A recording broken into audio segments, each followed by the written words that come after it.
Bismillahirrahmanirrahim. Assalamu alaikum to all students and welcome to the online classes of Punjab Group of Colleges.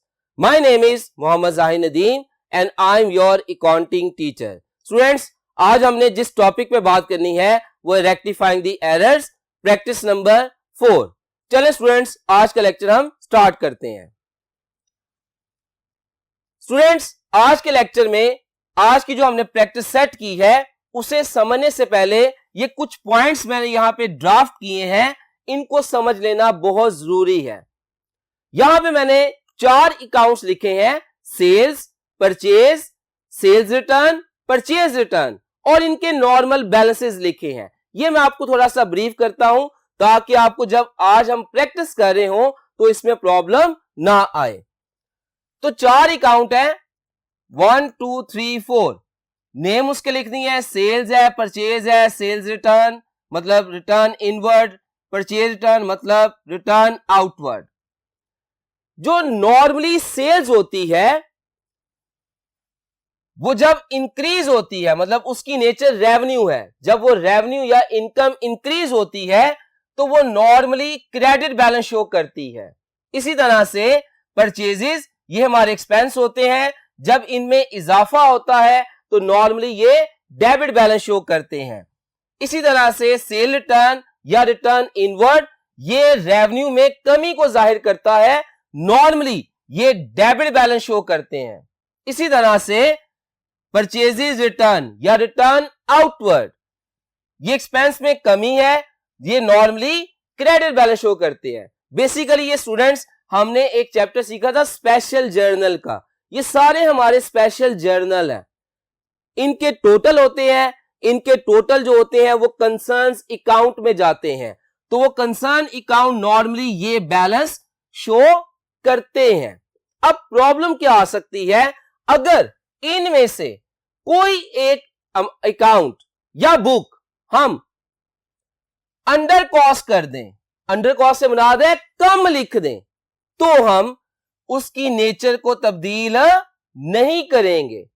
मतलब nature will not be change. अगर वो credit है तो again credit ही होगा, अगर वो debit है तो वो अगेन डेबिट ही होगा. नेम ऑफ कंसर्न अकाउंट इसके बिल्कुल बरक्स. जारी बात है हमने ये सीखा था डबल एंट्री सिस्टम है, तो उसका जो दूसरा अकाउंट आएगा, other account is suspense account. जो दूसरा अकाउंट होगा वो सस्पेंस अकाउंट होगा. जो कंसर्न अकाउंट है अगर तो वो अंडरस्टेट कर गया है डेबिट साइड तो हम उससे दोबारा डेबिट करेंगे और दूसरा अकाउंट सस्पेंस आएगा.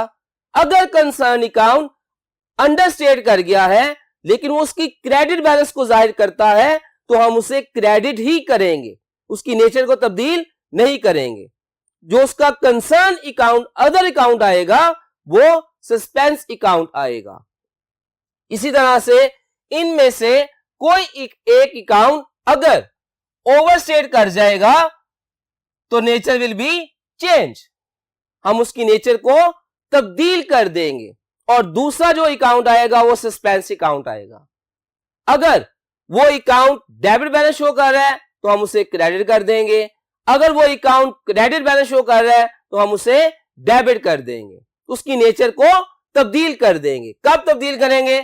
In case of over costed या ज्यादा लिख देना. अंडर कॉस्टेड के केस में हम उसकी नेचर को तब्दील नहीं करेंगे. लेकिन एक बात याद रखिएगा, दोनों में चाहे अंडरस्टेटेड हो चाहे ओवरस्टेटेड हो, दूसरा जो अकाउंट इन्वॉल्व होगा that is the suspense account. क्योंकि ये जो एरर्स होते हैं ये वन साइडेड एरर्स हैं, इनकी वजह से ट्रायल बैलेंस हमारा अफेक्ट कर जाता है. इसका मतलब है ट्रायल बैलेंस का टोटल इक्वल नहीं आता और हमने ट्रायल बैलेंस को इक्वल करने के लिए सस्पेंस अकाउंट ओपन किया होता है. जब हम इनको रेक्टिफाई करते हैं तो फिर हम स्टूडेंट्स उस सस्पेंस अकाउंट को क्लोज कर देते हैं ताकि वो एरर रिमूव हो जाए, खत्म हो जाए. तो ये पॉइंट्स आज हम डिस्कस करने जा रहे हैं. एक बार फिर से सुन लें. In case of under costed हम उसकी नेचर को तब्दील नहीं करेंगे. In case of over costed हम उस अकाउंट की नेचर को तब्दील कर देंगे और जो उसका दूसरा अकाउंट आएगा, चाहे अंडरस्टेटेड हो चाहे ओवरस्टेटेड हो, दूसरा अकाउंट सस्पेंस अकाउंट इन्वॉल्व होगा। इसकी वजह मैंने बताई क्योंकि ये ऐसे एरर्स होते हैं जिनकी वजह से ट्रायल बैलेंस डिसएग्री कर जाता है। तो ट्रायल बैलेंस को एग्री करने के लिए सस्पेंस अकाउंट ओपन किया होता है। जब सस्पेंस अकाउंट ओपन किया होता है तो ऑब्वियसली हमने उसको क्लोज करना होता है। तो जब हम रेक्टिफाई एंट्री पास करेंगे तो हम सस्पेंस अकाउंट को साथ साथ क्लोज भी करते जाएंगे। तो ये बात ध्यान में रखनी है आपने। आज की प्रैक्टिस हम स्टार्ट करते हैं। Give journal entries to rectify the following errors. Point number 1, sale book under costed by ₹5,000। Sale book 5,000 से कम जाहिर हो रही है। देखिए जरा, ये सेल्स है, रेवेन्यू का अकाउंट है, इजाफे को जाहिर करता है, इसका मतलब इसका नॉर्मल बैलेंस कौन सा होगा, क्रेडिट, और ये अंडर कॉस्टेड है, अंडर कॉस्टेड है। नेचर विल नॉट चेंज, इसकी नेचर को हम तब्दील नहीं करेंगे। तो यहां पे याद रखिएगा, सेल बुक अगर अंडर कॉस्टेड है इसका मतलब है only sale account is affected. इसका मतलब है टोटल ऑफ सेल्स का लेजर का टोटल आएगा, वो टोटल भी शॉर्ट होगा कितने से, 5,000 से। इसका मतलब क्या होगा, अगर सेल्स का टोटल 5,000 से शॉर्ट आएगा तो जो आपका टोटल ऑफ ट्रायल बैलेंस है और जो उसका क्रेडिट बैलेंस है वो भी शॉर्ट आएगा कितने से, 5,000 से। क्योंकि आपने सेल्स के अकाउंट को 5,000 से कम लिखा तो ट्रायल बैलेंस भी, क्रेडिट कॉलम भी 5,000 से कम नजर आ रहा होगा। तो आपने सस्पेंस अकाउंट ओपन किया होगा। अब आपने यहां पे क्या करना होगा, उस सस्पेंस अकाउंट को भी क्लोज करना होगा। वो कैसे करेंगे, cell book is under costed, सिर्फ सेल का अकाउंट अफेक्ट हुआ है और नॉर्मली सेल कौन सा बैलेंस शो करती है, क्रेडिट, और ये अंडर कॉस्ट हुआ है, हम इसकी नेचर को तब्दील नहीं करेंगे। इसका मतलब है सेल्स को हम अगेन क्रेडिट कर देंगे, सेल्स को हमने अगेन क्रेडिट कर देना है। अगर सेल्स को हमने क्रेडिट कर देना है तो स्टूडेंट्स जो इसका ऑपोजिट अकाउंट आएगा वो हमारा सस्पेंस अकाउंट आएगा। इसका मतलब है सस्पेंस अकाउंट को हम डेबिट कर देंगे और सेल्स अकाउंट को क्रेडिट कर देंगे। उसकी वजह क्या होगी कि जो हमने सस्पेंस अकाउंट ट्रायल बैलेंस में ओपन किया होगा वो ट्रायल बैलेंस के क्रेडिट कॉलम में हमने 5,000 लिखा होगा और जो सस्पेंस अकाउंट होगा वो क्रेडिट बैलेंस शो कर रहा होगा 5,000 रुपए के साथ। जब हम उसे क्लोज करेंगे तो उसको हम डेबिट कर देंगे 5,000 रुपए के साथ और सेल्स अकाउंट को क्रेडिट कर देंगे 5,000 रुपए के साथ। इससे क्या होगा, सस्पेंस अकाउंट क्लोज हो जाएगा और सेल्स में 5,000 रुपया रिकॉर्ड हो जाएगा। इस तरह से हम इसको रेक्टिफाई करेंगे। ये बात ध्यान में रखिएगा, सेल्स अकाउंट इसमें इफेक्ट होगा और दूसरा अकाउंट सस्पेंस आएगा। एक सेल्स और दूसरा सस्पेंस आएगा।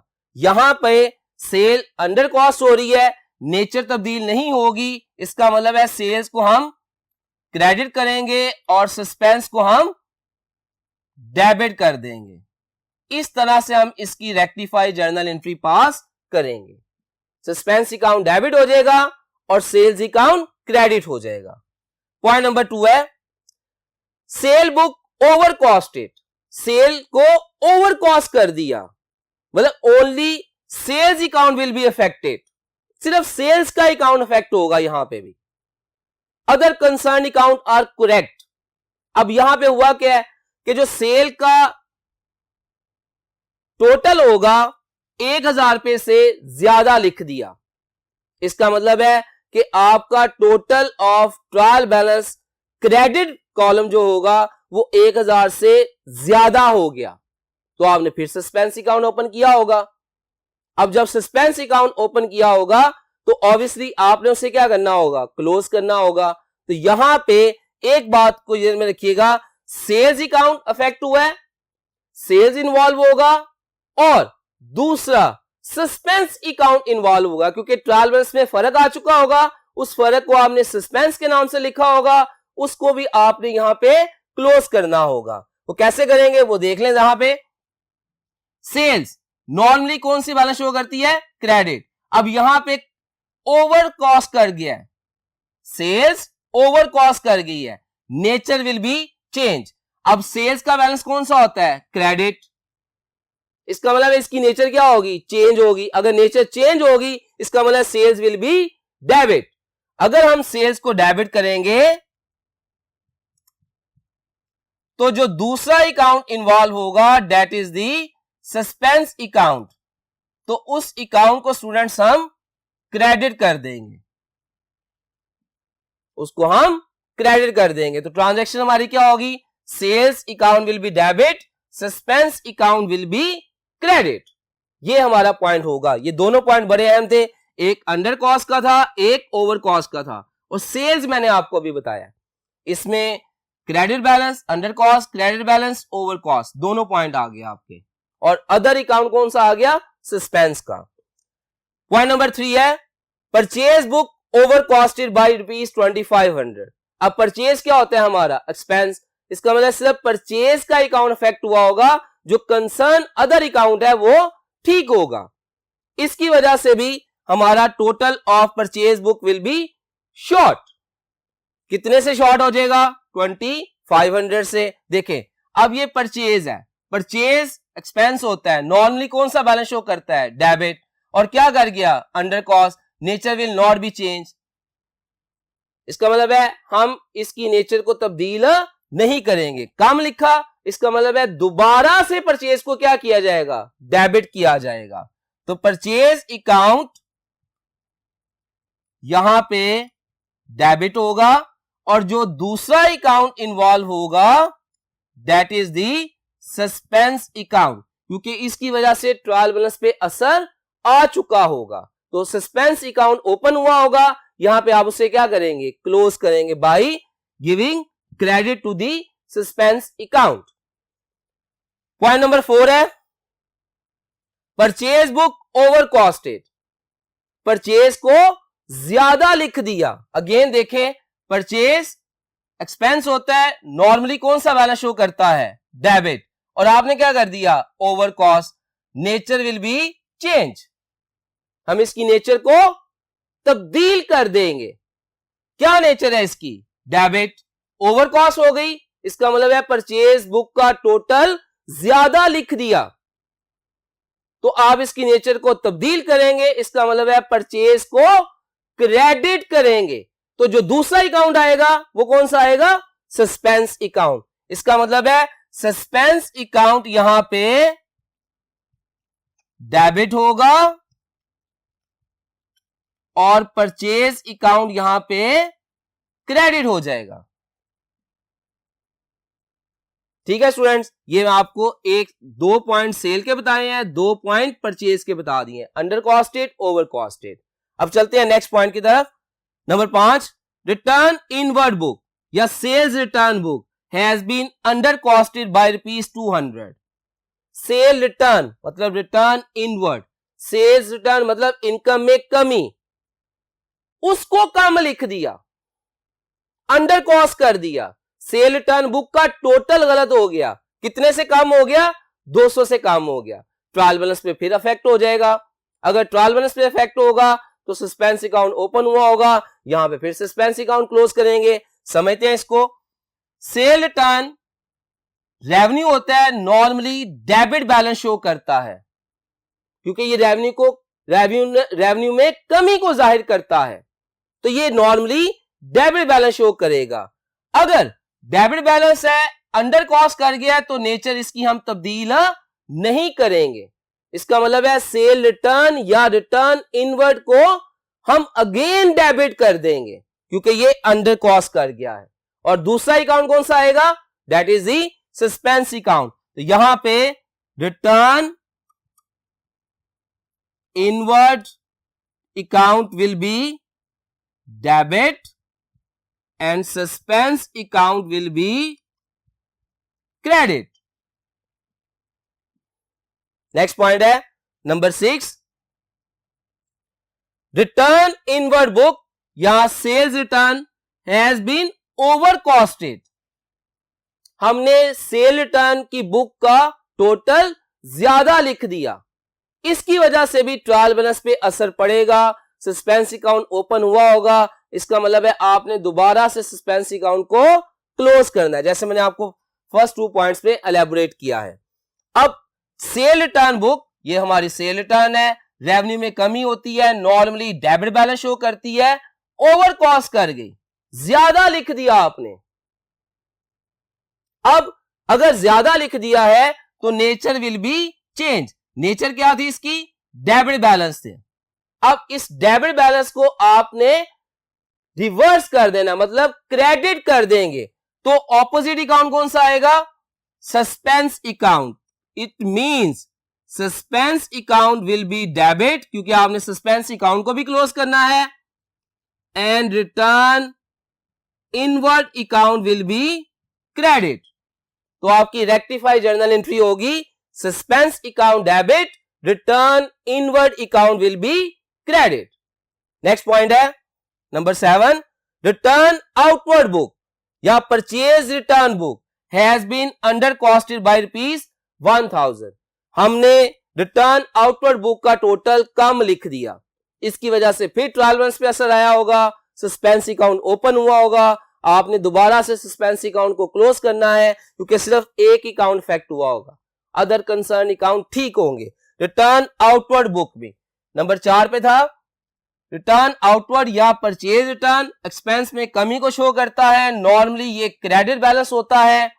अब यहां पे क्या कर गया? ये under cost, credit balance under cost कर गया है, तो हम इसकी नेचर को तब्दील नहीं करेंगे।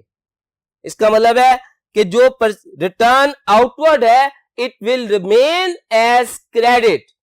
तो फिर इसका दूसरा अकाउंट कौन सा आएगा? Suspense account. आप सस्पेंस अकाउंट को डेबिट करेंगे और रिटर्न आउटवर्ड बुक को या रिटर्न आउटवर्ड अकाउंट को क्रेडिट कर देंगे। इससे आपका ये एरर खत्म हो जाएगा और सस्पेंस अकाउंट भी क्लोज हो जाएगा जब आप इसको डेबिट कर देंगे। ठीक है। Point number 8, return outward book या purchase return book has been over costed. हमने रिटर्न आउटवर्ड बुक को या परचेज रिटर्न बुक को ओवर कॉस्ट कर दिया, ज्यादा लिख दिया। अगेन स्टूडेंट, इसकी वजह से हमारे ट्रायल बैलेंस पे असर पड़ा होगा, ट्रायल बैलेंस डिसएग्री कर गया होगा। हमने इसको टैली करने के लिए, बैलेंस करने के लिए सस्पेंस अकाउंट ओपन किया होगा। अब आपने उस सस्पेंस को क्लोज कर देना है बाय रिमूविंग दिस एरर, ताकि आपका ये एरर रेक्टिफाई हो जाए। देखते हैं इसको। परचेज रिटर्न या रिटर्न आउटवर्ड एक्सपेंस में कमी को जाहिर करता है, नॉर्मली ये क्रेडिट बैलेंस शो करता है। ठीक है। ओवर कॉस्ट कर गया, क्रेडिट बैलेंस ओवर कॉस्ट कर गया, नेचर विल बी चेंज। हम इसकी नेचर को तब्दील कर देंगे। वो कैसे तब्दील कर देंगे? ये क्रेडिट बैलेंस होता है, जब इसकी नेचर को तब्दील करेंगे इसका मतलब है हम रिटर्न आउटवर्ड अकाउंट को डेबिट कर देंगे। तो students, return outward will be debit और जो दूसरा अकाउंट आएगा वो होगा सस्पेंस, क्रेडिट हो जाएगा, क्योंकि आपने जब इसको ओपन किया होगा ट्रायल बैलेंस में तो ये डेबिट बैलेंस शो कर रहा होगा, जब आप इसको क्लोज करेंगे तो आप इसे क्रेडिट कर देंगे। तो स्टूडेंट्स, ये सारे पॉइंट से जो मैंने आपको अभी बताया, ये सारे के सारे स्पेशल जर्नल से रेलेवेंट है और ये कॉस्टिंग एरर्स हैं। इन सारे पॉइंट्स को समझने के लिए लाजम है कि आपके ये पॉइंट्स ज़हन में हों। अंडर कॉस्टेड क्या होता है, ओवर कॉस्टेड क्या होता है, नॉर्मल बैलेंस क्या होता है, और जो दूसरा कंसर्न अकाउंट है वो सस्पेंस कब आएगा, ये सारी बातें आपके ज़हन में है, तो इसको आप बाआसानी सॉल्व कर लेंगे।